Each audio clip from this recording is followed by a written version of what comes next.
कहते हैं ना, जहाँ चाह है वहाँ राह है। I am Kaushal Sahu, an entrepreneur and social leader. आज आप सभी के सामने अपने जीवन के अनुभव रखना चाहता हूँ। जहाँ एक और लोग काल्पनिक दुनिया से प्रेरित होकर सपने सजोए हुए हैं, वहीं दूसरी तरफ बहुत सारे लोग रोजमर्रा की चीजों में उलझ कर रह गए हैं। इन सभी के बीच सबसे महत्वपूर्ण है आपकी अपनी पहचान खुद बनाना। मैंने अभी तक के सफर में जो भी किया वह अपनी मर्जी से किया, क्योंकि मेरा मानना है कि आप किसी के साथ मिलकर कुछ काम कुछ हद तक तो कर सकते हैं, लेकिन कुछ अच्छा क्रिएट नहीं कर सकते। जब मैं ग्वालियर पढ़ने के लिए आया तो मेरे घर वालों का सपना था कि मैं आईआईटी की तैयारी करूं, लेकिन मेरा बिल्कुल भी मन नहीं था। मैं कुछ अच्छा क्रिएट करना चाहता था। चूंकि मेरा बचपन से इंटरेस्ट बिजनेस में था, इसलिए मैं बिजनेस की नई नई चीजों को एक्सप्लोर करना चालू किया। और बीच में मुझे एक ऐसा आइडिया मिला जिसने मेरी जिंदगी बदल दी, और हमने शुरुआत की वर्कशॉपपीडिया की। मेरा मानना है कि स्टार्टअप्स में सबसे महत्वपूर्ण होता है मोटिवेशन, और 2019 में जब हमारा स्टार्टअप इंडिया के टॉप 7000 स्टार्टअप्स में थर्ड आया तो हमारे हौसलों को उड़ान मिली। मेरा मानना है कि इन सभी चीजों में सबसे महत्वपूर्ण है आपकी टीम और आपके साथी, जो आपके साथ हमेशा खड़े रहते हैं। इसी बीच मैं most prominent social organization of the globe Rotary International का सदस्य बना। मैंने 5 सदस्यों के साथ रोटरैक की स्थापना की, और उसी बीच हम लोग सोशल और सोसाइटी के लिए कार्य करते रहे।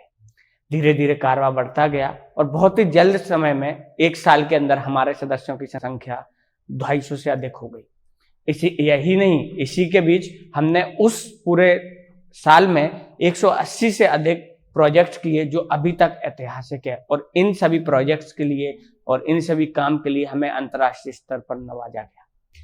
इसी बीच जो हमारे साथ में लोग कार्य कर रहे थे, जो हमारे सदस्य थे, उनको हमने अलग अलग ट्रेनिंग्स और प्रशिक्षण दिलाए, ताकि वो भी अपनी चीज़ों को डेवलप कर सके, उनकी भी लीडरशिप क्वालिटी डेवलप हो सके। और इसका फायदा ये हुआ कि हमारे साथ एक फ्यूचर लीडरशिप भी बिल्ड होती गई।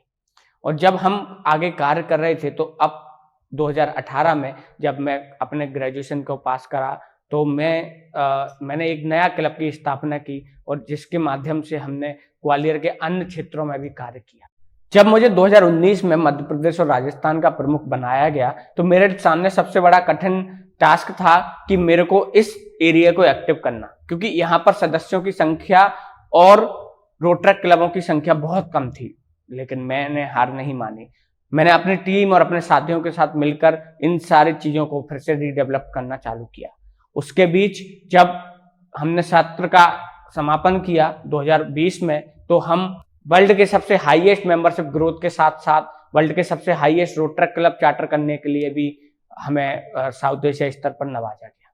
इसी सत्र में हमने क्लब 3 से बढ़ाकर 20 कर दिए, और जो हमारे 100 मेंबर हुआ करते थे वो 650 से अधिक निकल गए। इन सब के बीच हमें अंतर्राष्ट्रीय स्तर पर साउथ एशिया एमडीआईओ ने अवार्ड दिए, और हमने उन अवार्डों को एक मोटिवेशन के तौर पर लिया, और हमारे सभी रोटरैक्टर्स ने बहुत दिल से काम किया। 2020 के लिए मुझे जब कोषाध्यक्ष नियुक्त किया गया, तो मैंने साउथ एशिया के लिए रोटरैक के लिए फिर से रीडेवलपमेंट का काम चालू किया। 2020 में बतौर साउथ एशिया का कोषाध्यक्ष होने के नाते हमने नए नए ऑर्गेनाइजेशंस को रोटरैक के साथ एसोसिएट किया, और हमने बड़े लार्ज स्केल पर रोटरैक के माध्यम से सोसाइटी का सर्व करने की कोशिश की। जब 2021 का सत्र खत्म हुआ, और उसी बीच मेरा रोटरैक अंतर्राष्ट्रीय के सैरिक एमडीआईओ के लिए जब इलेक्शन हुए, तो हमने वहां पर इलेक्शन के लिए भी कंटेस्ट किया। जब 2021 के लिए इलेक्शन हो रहे थे, चूंकि मैं एक ऐसे एरिया से आता था जो पहले बहुत अंतर्राष्ट्रीय स्तर पर कुछ ज़्यादा फेमस नहीं था, लेकिन मेरे मन में एक था कि मैं अगर छोटे स्तर पर क्लब को आगे बढ़ा सकता हूं, मैं अगर मध्य प्रदेश राजस्थान के एरिया को आगे बढ़ा सकता हूं, तो मैं इस 20 में मैं सबसे अधिक बहुमत से साउथ एशिया का अध्यक्ष बना। तो मेरे सामने सबसे अच्छी अपॉर्चुनिटी थी अपने आप को सिद्ध करना। उसके लिए मैंने 6 महीने पहले से ही टीम को तैयार करना चालू किया, और बहुत अच्छे अच्छे लीडर्स को अपनी टीम में रखा। उसका फायदा मुझे ये मिला कि जब 2020 जून में मैंने सैरिक समिट के लिए बिड किया, तो हम वो बिड अपने होम टाउन ग्वालियर के लिए लेकर आए। ऐसा पहला मौका था जब ग्वालियर में कोई मध्य प्रदेश और राजस्थान में भी पहली बार रोटरैक साउथ एशिया की समिट हुई। सत्र के शुरुआत से ही मैंने हर एरिया में जाना चालू किया, वहां पर रोड ट्रैक की चीजों को देखा और ये जाना कि यहाँ पर क्या पॉजिटिव है क्या नेगेटिव है। जिन क्षेत्रों में जो क्षेत्र बहुत अच्छा कर रहे थे और जो क्षेत्र बहुत कमजोर थे उनको हमने मिलाने की कोशिश की और ये एक ऐसा हमने एक प्रोजेक्ट लॉन्च किया कि वो दोनों आपस में मिलकर ये इस चीज का एनालिसिस कर सकें कि वो क्यों कमजोर हैं और वो क्यों आगे नहीं बढ़ पा रहे, और जो डिस्ट्रिक्ट बहुत अच्छा काम कर रहे थे, जो क्षेत्र बहुत अच्छा काम कर रहे थे, उनसे कुछ सीख कर उनकी चीजों को अडॉप्ट कर अपने आप को डेवलप कर। इसका नतीजा हुआ कि जब 2021 और 22 का जो हमारा ईयर था उसमें सर्वाधिक 27,000 नए सदस्य बने और 1100 से अधिक नए क्लब बने। और इस चीज के लिए रोटरी अंतर्राष्ट्रीय के प्रेसिडेंट द्वारा मुझे outstanding MDI leader of rotary International का अवार्ड भी मिला, जो पहला मौका था जब विश्व में किसी को यह अवार्ड मिला।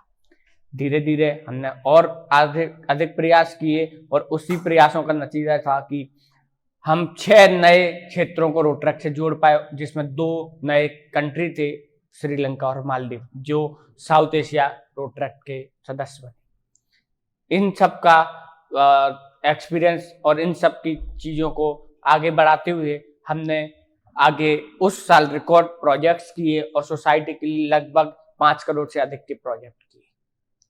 धीरे धीरे चीजें आगे बढ़ती गई और जब सत्र खत्म हुआ तो ऐसा पहला मौका था कि इतना एक्टिव टेन्योर रहा। चूंकि मैं वर्ल्ड का सबसे यंगेस्ट रोटरैक्ट साउथ एशिया का प्रेसिडेंट बना था, तो मैंने अपने जीवन में बहुत सारी चीजें सीखी। मैंने सीखा कि अगर आप अपनी टीम को महत्वता देते हैं और आप अपनी टीम को आगे बढ़ाते हैं तो आपको भी उसका फायदा मिलता है। इसलिए मैं सभी से कहना चाहता हूं कि आप नई टीम को तैयार करते रहें, लोगों को मौका दें, लोगों को नेतृत्व करने का मौका दें, छोटे छोटे चीजों में उनको इन्वॉल्व करें। आप जैसे हैं वैसे ही रहें, बनावटी ना रहें। अगर आप बनावटी कुछ भी चीजें करते हैं तो आप उसमें सक्सेस नहीं हो पाते। बड़े लोगों से सीखने की बहुत जरूरत है। जो लोग आपकी फील्ड में बहुत अच्छा कर रहे हैं उनसे सीखते रहें और वो आपको बहुत मदद करते हैं। किसी के दबाव में या किसी के दिखाई हुई चीजों पर बिना एनालिसिस किए हुए उनको फॉलो ना करें। आप अपनी विवेक और बुद्धि का यूज करते हुए चीजों को काम करें। हर दिन की नई शुरुआत है, हर दिन कुछ नया सीखने के। नहीं पता कि मेरी इस वीडियो से कितने लोगों को इंस्पिरेशन मिलेगी। मैं सिर्फ इतना कहना चाहता हूं कि जहां चाह है वहां राह है। फाइंड योर वे और फेड अवे। अंत में मैं सिर्फ यही कहना चाहूंगा कि सफलता के बीच संघर्ष के बाद ही मिलते हैं और पतझड़ के बाद ही फूल खिलते हैं। बहुत बहुत धन्यवाद।